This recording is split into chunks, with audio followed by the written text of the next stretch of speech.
녹음 6 우치무라 간조전집 제7권 제1부 기독교의 6번째 녹음입니다. 기도드리겠습니다. 주님 은혜를 감사드립니다. 6번째 녹음합니다. 잘 읽을 수 있도록 주님 인도하여 주시옵소서. 좋은 글을 읽게 해주신 주님께 진심으로 감사드리며 인생에 자주 만날 수 없는 이 좋은 책을 읽는 기회를 주셔서 저희 영이 더 살아 움직이고 저희 신앙이 다시 점검되며 저희 성품이 다시 한번 체크가 되는 귀한 시간을 주셨습니다. 이 기회를 잘 사용해서 개인의 발전과 올바른 방향으로 인생을 살아가는 귀한 크리스찬이 될 수 있도록 인도하여 주시옵소서. 이 리딩을 같이 들을 한 분의 형제나 한 분의 자매가 있도록 인도하여 주시옵시고 같은 은혜를 쉐어할 수 있도록 도와주시옵소서. 제가 잘 읽을 수 있도록 인도하여 주시어서 이 귀한 내용이 잘 전달될 수 있도록 도와주시옵소서. 이 세상 언젠가 어디선가 이 내용을 들을 한 형제나 자매에게 기쁨이 되는 리딩이 될 수 있도록 도와주시옵소서. 감사드리며 고맙고 고마우신 우리 주 그리스도 예수님 이름 받들어 기도드립니다. 아멘. 중간에 뒤에서 가끔 윙하고 소리가 나는데 제가 추워가지고 히터를 켜놨더니 히터 팬 소리가 자꾸 윙윙 나는 것을 용서하시기 바랍니다. 읽겠습니다. 기독교 연구의 방법. 하나님이 크시다는 것과 사람이 작다는 것을 아는 일은 그리 어렵지 않습니다. 이것은 과학과 철학을 조금만 연구하면 알 수 있습니다. 가장 어려운 일은 하나님의 거룩하심과 사람의 더러움을 깨닫는 일입니다. 이것은 아무리 철학의 깊은 곳을 탐구하여도 알 수 없습니다. 그래서 이 일을 밝히 가르쳐 알게 하는 것이 기독교입니다. 자연교는 하나님의 위대하심, 그 조화의 교묘하심을 가르칩니다. 그렇지만 하나님의 계시인 기독교만이 하나님은 절대적으로 거룩하시고 사람은 죄악에 빠져 있다는 것을 알려줍니다. 우리는 하나님의 위대하심을 알았다고 해서 기독교의 거룩한 하나님을 알았다고는 할 수 없습니다. 거룩하다, 거룩하다, 거룩하다, 만군의 여호와여. 이사야서 6장 3절. 이것이 기독교의 하나님입니다. 그 앞에서 우리 누구나가 입을 다물고 머리에 재를 쓰고 베옷을 입고 우리의 더러움을 부끄러워할 수밖에 없습니다. 그리고 스스로가 더러움을 깨닫기까지는 기독교의 하나님을 안 것이 아닙니다. 세상에는 일신교의 합리적임을 주장하고 우주 구조의 교묘함을 풀이해서 기독교를 이해했다고 생각하는 사람이 있습니다. 그러나 이것은 큰 잘못입니다. 기독교는 양심의 문제입니다. 철학 문제는 아닙니다. 따라서 그 교리는 모두 양심의 실험에 비추어서 해석되어야지 논리를 따라 알 수 있는 게 아닙니다. 우선 거룩하신 하나님의 정의가 자기 양심을 두드리는 일이 없이는 아무리 깊은 생각을 한데도 기독교의 한 면조차 이해할 수가 없습니다.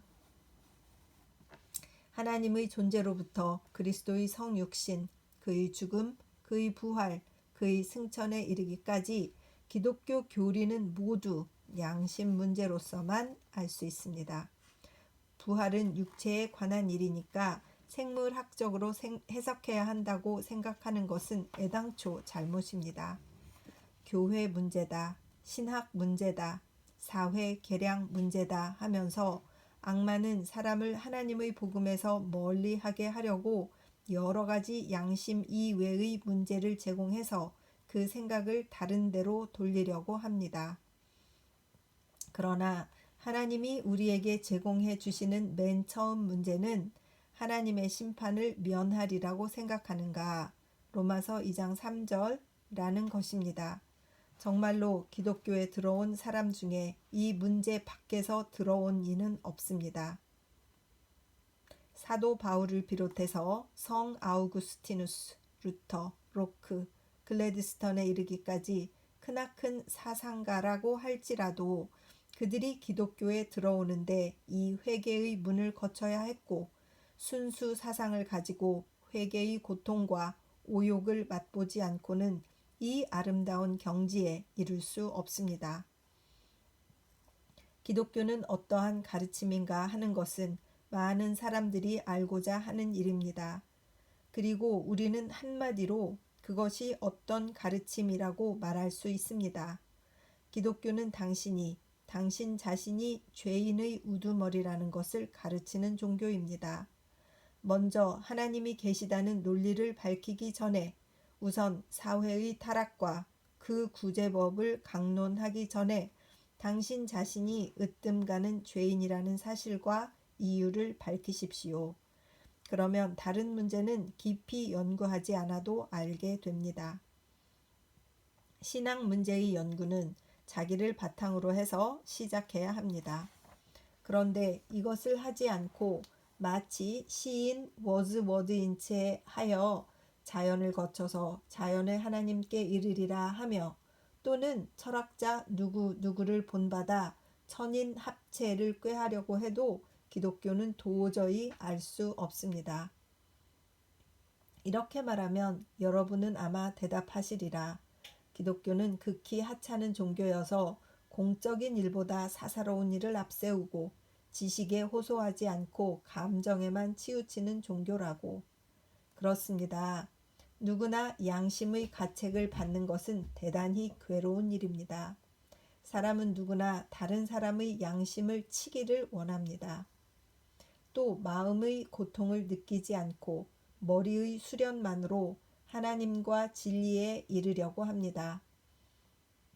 그러나 이러한 방법으로는 그가 원하는 인류 최대의 행복인 마음의 평화에 이를 수 없습니다.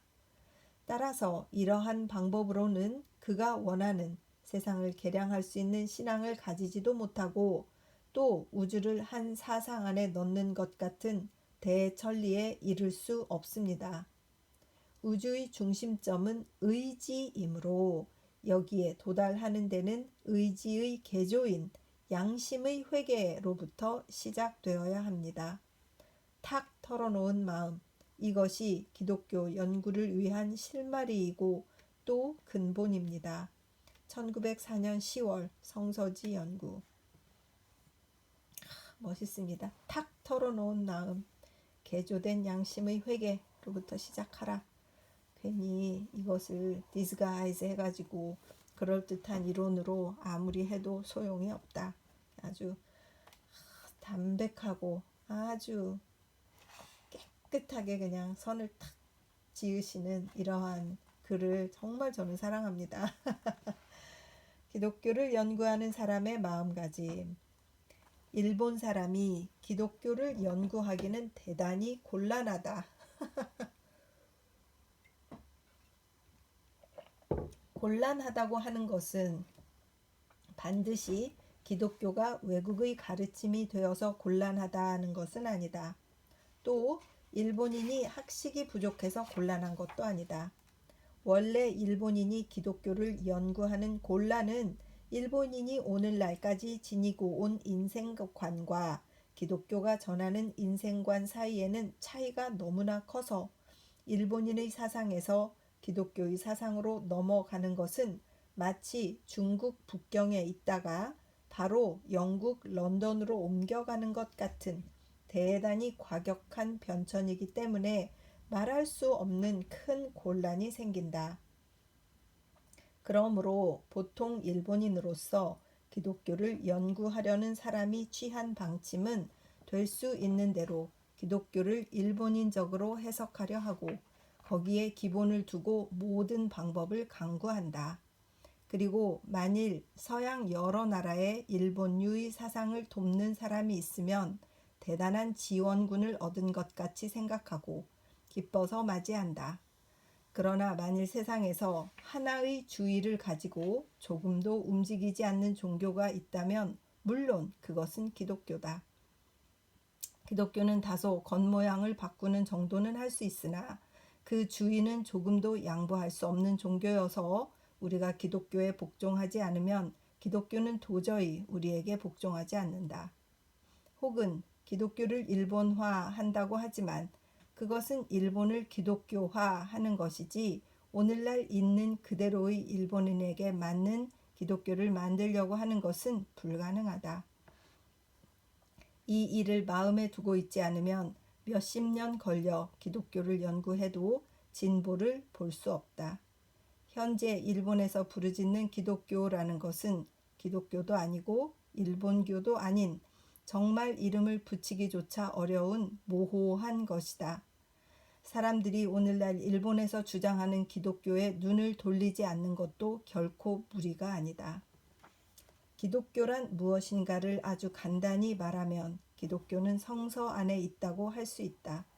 기독교는 성서다라고 하면 조금 지나친 말인지도 모른다. 그러나 성서 이외에 기독교가 있다고는 도저히 생각할 수 없다. 그러므로 기독교를 배우려면 성서에 의지하지 않으면 안 된다는 것은 말할 나위도 없다. 그런데 오늘날 일본에서 얼마나 성서가 성실하게 연구되어지고 있는가? 이것은 대단히 주의할 만한 문제다.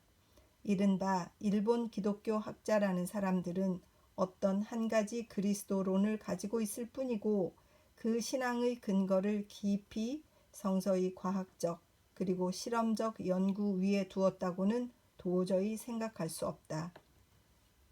근자에 그리스도론이 떠들썩하게 주장되는데도 불구하고 이것을 정숙한 연구에 호소하여 해결하려고 하는 사람은 거의 볼 수가 없다. 또 그리스도의 신성 운운을 결정하기 위하여 복음주의를 부르짖는다고 일컫는 목사들이 다수결에 호소하였다고 들었지만 그 누구도 일본어 성서의 그릇된 번역이 많으니까 개혁을 해야겠다고 제의했다고는 들은 일이 없다. 기독교가 일종의 사회 문제 혹은 철학 문제로 변해버리고 그 근거인 성서가 거의 도외시 되어버리는 것을 보고 나는 일본의 기독교가 이름뿐인 기독교이지 사실은 기독교가 아닌 것이 명백하다고 생각한다. 이렇게 말을 했으니 기독교에서 얼마나 싫어하고 욕을 하고 기독교인끼리 싸우는 게 더 훨씬 크다는데 우지무라 선생님은 얼마나 싫어했을까요? 일본의 기독교는 기독교가 아니야? 이렇게 그러니까 그 목사님들이나 기독교인이라고 생각하는 사람들이 우지무라 선생님한테 잘났어 진짜 막 이러면서 기독교인이 네가 아니야 막 이렇게 한 거 아니겠어요? 아 진짜. 그러므로 나는 기독교 연구의 마음가짐이 무엇냐고 묻는다면 첫째로 가장 공평한 눈으로 성서를 연구하라고 대답하겠다. 또 성서를 연구하는데도 처음부터 성서는 반드시 진리라고 가정하고 연구를 시작할 것은 없다. 성서가 전하는 교리는 잘못일지도 모른다. 그러나 우리가 알고자 하는 것은 성서는 무엇을 가르치느냐, 어떠한 인생관을 우리에게 전하느냐, 그 일을 우선 깊이 연구하지 않으면 안 되겠다. 성서를 믿는다, 믿지 않는다는 것은 이것을 연구한 후의 일이고 이것을 믿기 때문에 연구한다면 이것은 연구하는 방법에 전혀 반대되는 일이다. 오늘날 일본의 기독교 신자 대다수는 성서에 대해서 극히 모호한 지식을 가지고 있다. 그 이유는 그들이 외국 선교사에게서 성서 연구의 정신을 전혀 잘못 배웠기 때문이다. 우리는 믿으려고 연구하는 것이지 믿고 연구하는 것이 아니다. 그 점에 있어서 선교사적 기독교는 일종의 미신이라고 할 수밖에 없다. 지금 성서를 사실대로 연구해보면 몇 가지 가장 뚜렷한 사실을 발견하게 된다. 그 한두 가지 예를 들어보면 성서에서는 동양 여러 나라에서 가장 존귀하게 여기고 있는 충효 도덕을 매우 가볍게 보고 있다.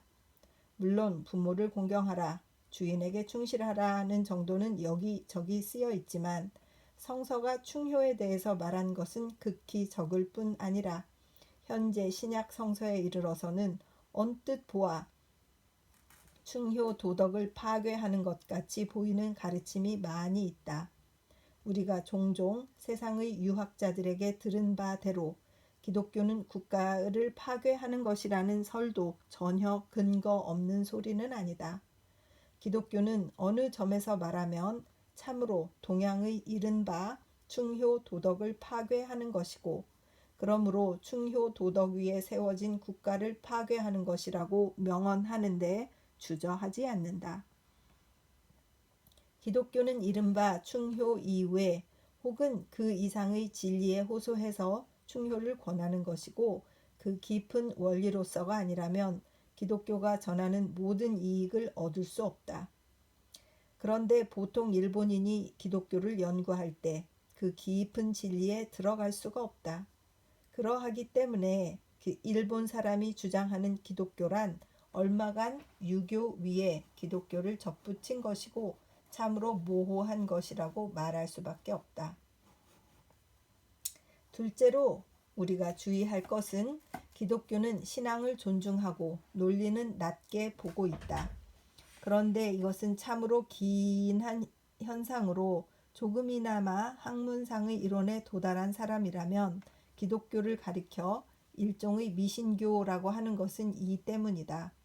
그러므로 학술이 진보한 오늘날에 기독교를 널리 세상에 소개하려는 사람은 논리적으로 이를 보급하려고 노력한다. 그러나 논리를 가지고 기독교를 소개하는 곤란은 동양의 충효 도덕을 가지고 기독교의 도덕을 해석하려는 것과 같아서 완전히 본질에 어긋난다. 기독교는 논리가 아니다. 창세기 처음부터 계시록 끝까지 성서가 주장하는 것은 오로지 믿음 하나뿐이다. 그리고 그 믿음이 무엇이냐는 별 문제로 하고라도 이른바 오늘날의 논리와는 전혀 다르다는 것은 말할 나위도 없다. 이렇게 기독교를 볼 때 기독교는 사회 도덕에 어긋나고 논리에 맞지 않는다고 일본의 지식인들에게 배척받는 일은 있음직한 일이다. 그러나 그럼에도 불구하고 이 기독교가 가장 깊은 진리로 우리를 인도하고 또 가장 높은 도덕으로 사회를 이끌고 있다는 사실은 참으로 사람의 생각이 미치지 못하는 것으로 유교 도덕의 감화를 충분히 받은 일본인이 도저히 해석할 수 없는 일이다. 그러므로 기독교를 배우려고 하는 사람이 우선 먼저 힘써야 할 중요한 일은 이 유교적 관념을 그 근본에서부터 끊는 일이다. 이 관념을 가진 이상은 기독교는 실로 걸림돌이고 동양파 학자의 눈으로 보면 기독교는 해롭고 이익이 없다고 보일 게 틀림없다. 이 밖에 서양 역사 연구, 그리스어, 히브리어, 영어, 독일어 연구가 필요함은 이미 여러 번 말했으니까 여기서는 그만두자. 단지 여기서는 일본인이 기독교를 연구하는데 근본적 혼란은 그 동양 사상에 있다는 것을 명백히 선언해 둔다. 한국도 마찬가지죠. 제사 드리는 것 때문에 그 핍박받은 선배 그 주부님들 그 자매님들이 얼마나 많습니까? 제사 안 드린다고 교회 갈 곳이 못 된다고 진짜 동네에서 욕먹고 이런 사람들 많았었거든요. 저희 선배 언니들도 그 정말 고생 많이들 하시고 저희 동료도 그렇고 그랬습니다. 그래서 아예 그냥 그 남편 때문에 신앙을 포기한 사람들도 많이 있어요.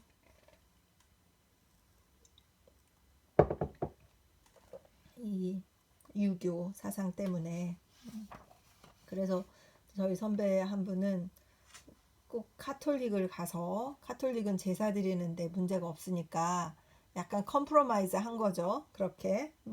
그래서 제사는 드리고 성당은 나가는 걸로. 또 믿음도 좋으신데 그렇게 제사를 드리시더라고요. 그렇습니다. 머지않아 일본에 제기될 큰 문제는 우리가 기독교를 믿고 구원을 얻을 것인가, 아니면 이를 배척해서 멸망할 것이냐는 문제다. 어떠한 문명국에서도 다 이 위기를 넘어왔고 우리 일본에도 이 위기가 눈앞에 다가오고 있는 것은 조금이라도 세계 역사에 눈을 돌린 사람은 믿어 의심치 않는 바이다. 1902년 5월 성서지 연구. 기독교 연구법에 대하여. 그래서 이것은 떡갈나무회 회의 석상에서 말한 것이다. 덧붙여 말해두는 바는 이 회는 제국대학과 고등학생들이 만든 성서 연구회다. 귀엽네요. 떡갈나무회. 떡갈나무. 거기서 말씀한 거네요. 기독교를 연구하려고 하지 말라. 그리스도라는 나사렛 예수를 연구하라. 기독교를 알기는 어렵다. 즉 하나님의 존재, 그리스도의 신성, 삼위일체, 속죄, 승천, 영생의 교리를 깨닫기는 매우 어렵다. 만일 이것을 알았다 해도 이러한 지식은 아주 무너지기 쉽다. 또 이렇게 해서 신앙을 얻은 사람은 자기의 믿음에 대해서 자랑하기 쉽다. 또 이러한 신앙은 만 사람이 다 같을 수 없으므로 신자 사이에 불화가 생기기 쉽고 그 때문에 신자가 분열하고 종파가 생기고 거기에 따라서 모든 비기독교적인 일이 일어나기 쉽다. 기독교를 연구하려고 그리스도의 복음을 그 교리 방면으로부터 배우려고 해서 우리는 신앙, 지식, 실행 세 가지로부터 많은 잘못에 빠지기 쉽다. 그런데 이것이 보통 기독교 연구법이다. 그리하여 좋지 못한 많은 결과로 끝나는 것을 우리 각자는 목격하는 바다. 그래서 교회가 일어나고 질투가 생기고 이단이 생기고 이단 정벌이 시작되고 평화의 임금이신 주 예수 그리스도가 투쟁의 중심이 되는 기이한 현상이 나타나는 것이다. 그러나 기독교를 연구하려 하지 않고 나사렛 예수를 연구함으로써 이런 싫어할 만한 결과는 피할 수 있게 된다. 예수 연구라 함은 말할 나위도 없이 사복음서에 나타난 그의 인격의 연구다. 더욱이 공관복음서에서 나타난 그의 품성의 연구다. 이 연구로서 금방 복음의 진수에 이를 수 있는 것이다. 하나님의 존재 문제 같은 것도 먼저 철학적으로 연구해서 알게 되는 것이 아니다. 이것은 예수를 알고 나서야 비로소 깨닫게 된다. 나를 본 사람은 아버지를 본 것이다 라는 예수가 빌립에게 하신 말씀은 문자 그대로 진리다. 그 밖에 속죄, 영생 등에 관해서도 이것 역시 이론적으로 연구해서 알 수 있는 것이 아니다. 예수를 알고서 깨닫는 것이다. 예수는 참으로 의로우시고 동시에 생명이시다.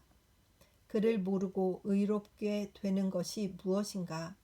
한없는 생명이란 무엇인가를 조금도 알 수 없다.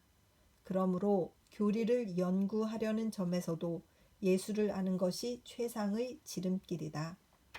내가 우선 예수의 인격을 알라고 하는 말에 대해서 선교사와 신학자는 이렇게 말한다. 이것은 그리스도를 처음부터 사람으로 보는 입장이고 이렇게 해서는 도저히 그를 알 수 없다고. 그러나 이것은 크나큰 잘못이다.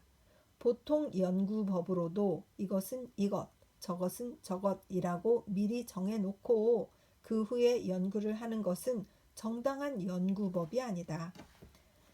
예수는 과연 사람인가 아니면 신인가? 그것 자체가 연구의 제목인 것이다. 만일 그가 처음부터 신이라고 정해졌다면 그 문제에 대해서 연구할 필요가 없다. 연구라는 것은 그런 것이 아니다. 그런 것을 연구라고 부르는 것은 잘못이다. 기독교 연구라고 말하는 것은 대개는 이런 연구 아닌 연구인 것을 나는 두려워한다. 그래서 예수의 인격을 깊이 연구하면 그가 사람 이상의 분이라는 것을 알게 된다.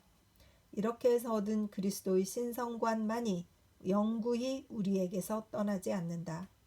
교의로서 신학적으로 얻은 그리스도의 신성관은 그것을 유지하는 데 매우 곤란하고 자칫하면 그와 정반대의 회의를 품기 쉽다. 예수의 품성을 알고 나서 얻은 그의 신성과는 깊이 우리의 인격에 스며들어서 우리 생명의 중심이 되고 죽어도 떨어질 수 없는 것이 된다. 예수의 인격이라는 말을 듣고 놀라서는 안 된다. 우리는 먼저 그를 사람으로서 연구해야 한다. 그리고 우리 연구가 정직하고 깊어지면 드디어 그의 신성을 인정하지 않을 수 없게 된다. 기독교를 연구하지 않고 예수를 연구하면서 우리는 주장이 다르다고 당을 만들어 종파를 일으키는 위험에 빠지지 않으려고 한다. 우리의 연구 목적은 죽은 교리가 아니다. 산 인물이다. 인물은 이를 어떻게 해석하든지 그를 나쁘게 해석하지 않는 이상 사람을 서로 나뉘게 할 이유는 없다. 해석하는 사람 각자의 특성에 따라 혹은 지식적으로 이를 해석할 수도 있겠고 신앙적으로 해석하는 사람도 있으리라. 그러나 같은 인물을 다른 면에서 해석했을 따름이고 그 인물에 대한 존경은 변하지 않는다. 또는 해석하는 사람의 지식, 신앙, 실험의 정도에 따라 혹은 얕게 혹은 깊게 해석할 수도 있다. 그러나 각자가 있는 대로의 역량을 쏟아서 한 해석이라면 누구나 존경을 하지 않으면 안 된다. 더욱이 예수의 인격과 같은 도덕적 인격을 연구하는 데 있어서는 결국은 이론과 학설이 아닌 사랑과 존경이기 때문에 그 사이에 분리와 투쟁이 일어날 리가 없다. 나는 지금까지 인격이 높은 사람들 사이에서는 마치 종교가들 사이에서처럼 굉장한 질투, 악, 거짓말, 비난이 일어나는 것을 본 적이 없다. 세상에는 다윈회, 워즈워드회, 카알라일회 등이 있는데 이는 모두가 조화 일치한 모임이어서 이를테면 같은 그리스도를 주로 모신다고 하면서 600여 분파나 나뉘어 서로 물리치는 기독교회로서는 도저히 따를 수 없다. 예수의 연구, 여기서 생기는 그에 대한 존경과 숭배, 이것을 우리의 목적으로 하여 우리는 기독교회가 오늘날 빠지기 쉬운 폐단에서 완전히 피할 수가 있다고 생각한다. 그래서 나는 여러분이 이 목적을 가지고 여기 모였기를 원한다. 삿포로 농학교의 창설자 고 윌리엄 클라크 씨가 그곳에 일어난 최초의 크리스천 단체에 준 이름은 기독교 신자가 아니고 예수의 제자였다. 그리고 이것이 오늘날 우리가 택해야 할 이름이라고 생각한다. 우리는 어떤 일정한 신조를 받드는 종교적 단체여서는 안 된다. 우리는 단순하고 숭고한 나사렛 예수를 사모하는 서로 존경하고 사랑하는 결합이어야 한다. 우리 서로를 연결시키는 것은 교리가 아니다. 사랑할 만한, 존경할 만한, 그렇다 숭배할 만한 인물이다. 그가 우리 가운데 서서 우리를 가르치고 우리를 인도하신다. 기독교를 연구하려 하지 않고 예수를 연구하려 함으로 기독교 괄호 열고 그 이름을 가졌다 해도 괄호 닫고는 전혀 다른 것이 된다고 생각한다. 이것은 해석하기 쉽고 매우 흥미있는 또 누구라도 성실한 사람은 다 즐거이 이를 배우려 하리라고 생각한다. 예수의 인격을 배우고자 원하면 기독교 연구의 방해물은 거의 미리 제거될 것이다. 물론 그 연구법에 한두 가지 위험에 따르지 않는 것도 아니다. 그 하나는 예수를 천박하게 해석할 위험이다. 그를 속속들이 이해하지 못하고 조금만 이해하고도 이미 다 이해했다고 생각하는 일이다. 둘째는 이와 비슷하지만 누구나 스스로 예수의 제자라고 하면서 도리어 거룩한 이름을 욕되게 하는 일이다. 그러나 이것들은 어려운 위험은 아니라고 생각한다. 예수와 같은 인격은 성실하게 부딪히면 이를 깊이 이해하고 그만둘 수 없다. 인격이라 하지만 사실은 인격 이상의 인격이어서 이와 사귀면 사귈수록 우리의 안목은 넓어지고 사상은 깊어진다. 경건한 마음으로 예수의 인격을 연구하여 우리는 히브리서 기자와 함께 이는 영광의 광채시오 본체의 형상이시라 히브리서 1장 3절 꼭 하지 않을 수 없다고 생각한다. 또 철학적으로 그를 깊이 생각해서 에베소서 기자와 함께 하나님은 때가 찬 경륜을 위하여 예정하신 것이니 하늘에 있는 것이나 땅에 있는 것이 다 그리스도 안에서 통일되게 하려 하심이라. 에베소서 1장 9절에서 10절. 꼭 말하지 않을 수 없으리라고 생각한다. 그리고 이 연구의 마지막에는 우리로 하여금 도마와 함께 예수 앞에 무릎을 꿇고 나의 주님, 나의 하나님, 요한복음 20장 28절 하고 그를 우러러 보기에 이를 것이라 하고 생각한다. 1910년 8월 성서지 연구. 기독교 연구의 두 가지 면. 기독교를 연구하는데 두 가지 면이 있다. 한 면은 교훈이고 다른 한 면은 교리이다. 교훈은 주로 그리스도의 교훈이다. 예를 들면 다음과 같다. 내 마음을 다하고 목숨을 다하고 뜻을 다하여 주 너의 하나님을 사랑하라. 마태복음 22장 37절에서 39절. 남에게 대접을 받고자 하는 대로 너희도 남을 대접하라. 누가복음 6장 31절. 너희 중에 누구든지 으뜸이 되고자 하는 자는 모든 사람의 종이 되어야 하리라. 인자에 온 것은 섬김을 받으려 함이 아니라 도리어 섬기려 하고 자기 목숨을 많은 사람의 대속물로 주려 함이니라. 마가복음 10장 44절에서 45절. 일하기 싫어하거든 먹지도 말게 하라. 데살로니가 후서 3장 10절. 이 밖에 이와 비슷한 것들이다. 이것은 가장 명백한 일로 누구도 여기에 대해서 의심을 품을 수 없다. 또 이에 대해서 이의를 주장할 수도 없다. 이것은 누가 보아도 진리다. 이에 반대하는 사람은 그 사람이 나쁘다. 우리는 또 세상을 향해서 이것이 진리라고 변호할 필요가 없다. 이것은 스스로 명백한 진리다. 햇빛과 같아서 보는 눈만 있다면 그것이 진리임을 알 수 있다. 그러나 교리는 교훈과는 다르다. 예를 들면 다음과 같다. 하나님은 한 분이시다. 그러나 삼위이시다. 아버지, 아들, 성령은 똑같이 하나님이시다. 성서는 하나님이 사람에게 주신 유일한 하늘의 계시이다. 사람은 이로 말미암지 않고는 하나님의 진리에 대해서 알 수가 없다. 마지막 날에 사람은 모두 영의 몸으로 부활하고 그리스도의 앞에 나아가서 마지막 심판을 받아야 한다. 그리스도는 영원한 실제자이시고 그는 동정녀 마리아에게서 나신 분이다. 그 밖에 이와 같은 종류들이다.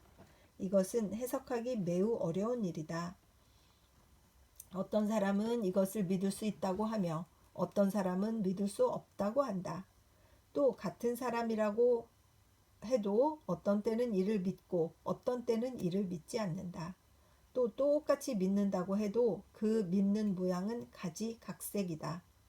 교리의 해석은 사람과 시대에 따라 다르다. 세상에 일정불면한 교리의 해석은 없다. 나도 삼위일체의 교리를 믿는데 주저하지 않는 사람이지만 그러나 1500년 전 옛날 성 아우구스티누스가 믿은 것처럼 믿지는 않는다. 또 50년 전 신학자들이 믿은 것 같이 믿지는 않는다. 나는 내가 해석하는 것을 남에게 강요하지는 못한다. 나의 교리 해석은 내가 받은 교육 정도와 내가 지내온 신앙적 실험에 따라서 정해지는 것이다. 나와 경우가 다르고 교육이 다르고 실험이 다른 사람은 도저히 내가 해석하는 것 같이 교리를 해석할 수는 없다. 여기서 나는 교훈이란 영구불변하지만 교리는 시대와 같이 변한다는 것을 깨닫는다. 나는 교훈을 사람들에게 권하는 것 같은 확신을 가지고 교리를 권할 수는 없다. 교훈은 명백한 하나님의 진리다. 교리는 하나님의 진리에 붙인 사람의 해석이다.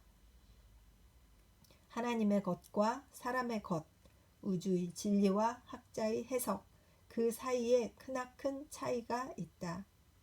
그런데 많은 기독교 신자는 이 차이를 인정하지 않는다.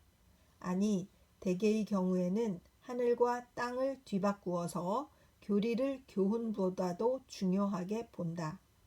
그들은 기독교를 가르치는데 우선 명백한 그리스도의 교훈을 가르치지 않고 의문이 많은 교리를 전하려고 한다.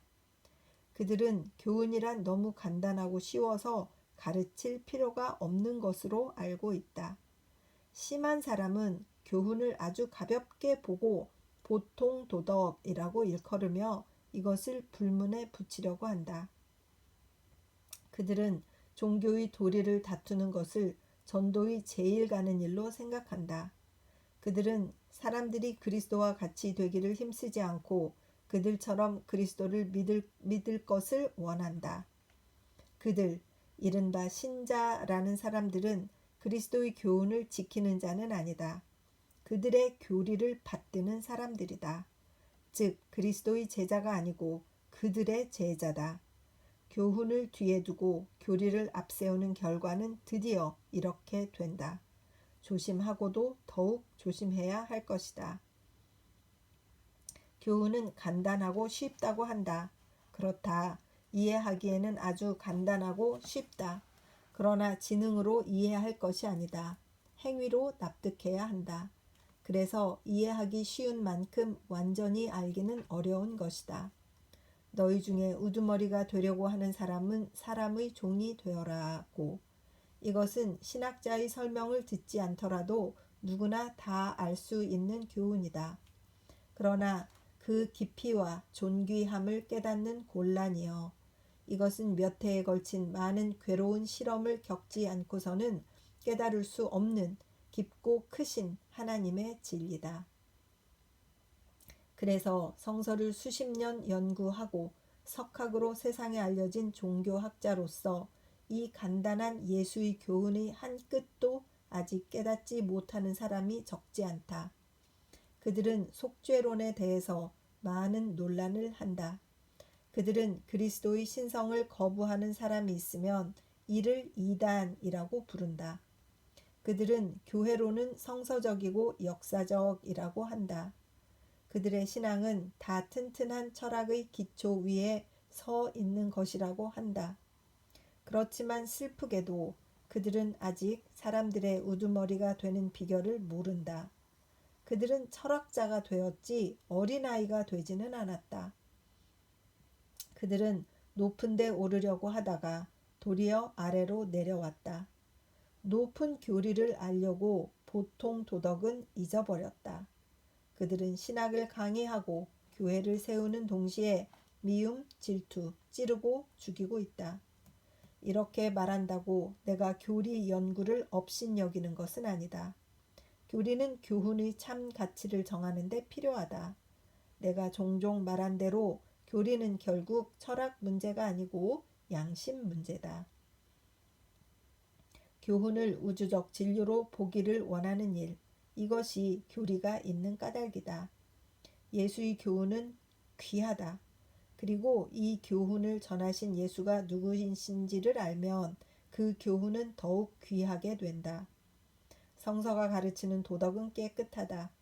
그리고 더욱이 처음 시내산 꼭대기에서 연기와 불꽃 가운데 하나님의 사람 모세에게 전해진 것임을 알 때 그 깨끗한 이유가 더욱 명백해진다. 부활의 교리는 인생의 수수께끼를 푸는데 큰 빛을 던져준다. 속죄의 교리는 하나님이 죄인을 구하시려고 하시는 방법, 절차의 가장 좋은 설명이다. 교리 연구를 게을리하면 교훈은 맛없이 끝나기 쉽다. 교리가 없는 교훈은 때로는 이유 없는 법령 같은 것이 되어서 사람에게 자유를 주는 것이 아니라 도리어 사람을 묶는 밧줄이 된다. 사람에게 이성이 있는 동안은 교리는 끝없이 강론되리라. 나는 신앙을 불태우는 일로 보아서도 교리 연구는 필요한 것이라고 인정하는 바이다. 그렇지만 교훈은 근본이고 교리는 여줄가리다. 교훈을 위한 교리이고 교리를 위한 교훈은 아니다. 할 수 없는 경우에 교리는 없어도 되지만 교훈은 언제나 없어서는 안 된다. 하나님의 나라는 성령을 통해서 누리는 정의와 평화와 기쁨이다. 로마서 14장 17절. 이것 없이는 하나님의 나라는 없다. 아무리 신학이 있어도, 아무리 종교의 교리 토론이 있어도 단순하고 명백한 정의와 평화가 없이는 하나님의 나라는 없다. 또 실제적으로 하나님을 아는데도 교훈을 행하는 일은 교리를 연구하는 일보다 훨씬 가깝고 또 훨씬 안전한 길이다. 기독교의 하나님은 그리스의 신과는 다르다. 그는 논리를 가지고 가까워질 수 있는 분이 아니다. 깨끗하고 겸손한 행위를 가지고서만이 그의 자녀가 될 수 있는 하나님이다. 교훈을 정으로 하고 교리를 부로 하며 교훈을 주로 하고 교리를 종으로 하며 교훈을 본존으로 하고 교리를 관전으로 할 때 전도는 참으로 효과를 내어 신도는 참으로 서로가 친근하게 된다. 지식은 교만하게 하며 사랑은 덕을 세우나니. 고린도전서 8장 1절. 교리를 신앙의 제일 가는 요소로 보면서 사람에게 복음을 전하는 일은 어렵다.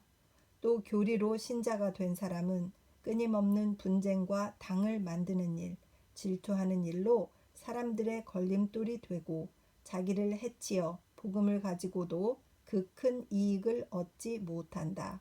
1909년 5월 성서지 연구. 그래서 6번째 녹음을 여기까지 마치도록 하겠습니다. 교훈과 교리라는 것과 기독교 연구의 방법은 양심의 문제지 철학의 문제가 아니라는 것, 이런 것들, 성서를 연구하지 않고 기독교를 알려고 하지 마라.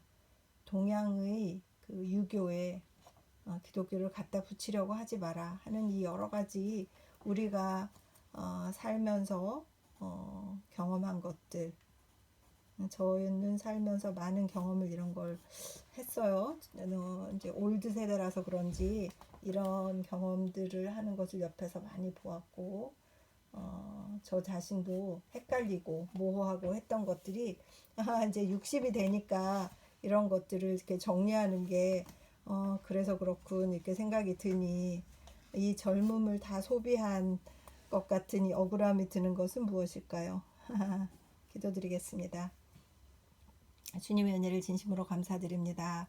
60평생을 살고 거의 40년을 신앙생활을 했다고 믿었던 저의 신앙이 이제서야 다시 정립이 되는 느낌이고, 이 말씀 우찌무라 간주 선생님이 전하고자 하는 포인트가 무엇인지 조금 알겠는 그런 상황이 되었습니다.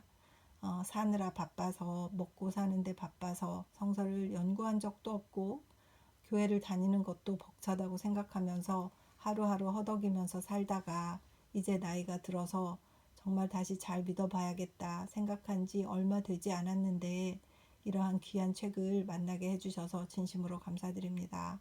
다시 생각을 정리하고 남은 시간 동안, 인생의 남은 기간 동안 얼마가 주어졌을지 모르지만 귀한 일을 생각하면서 연구하면서 성서를 연구하면서 여기에 나타난 많은 참고 서적들을 읽을 수 있는 데까지 찾아서 읽어보면서 생각들을 정리했으면 좋겠다, 그런 희망을 가져봅니다. 하나님이 리딩을 듣는 어떤 형제나 자매가 있어서 신앙의 모호함으로, 생활의 바쁨으로, 정신없어서, 사는데 힘들어서 정말 성서가 무엇인지 연구한 적이 없는 형제나 자매가 있다면 정말 다시 마음을 가다듬고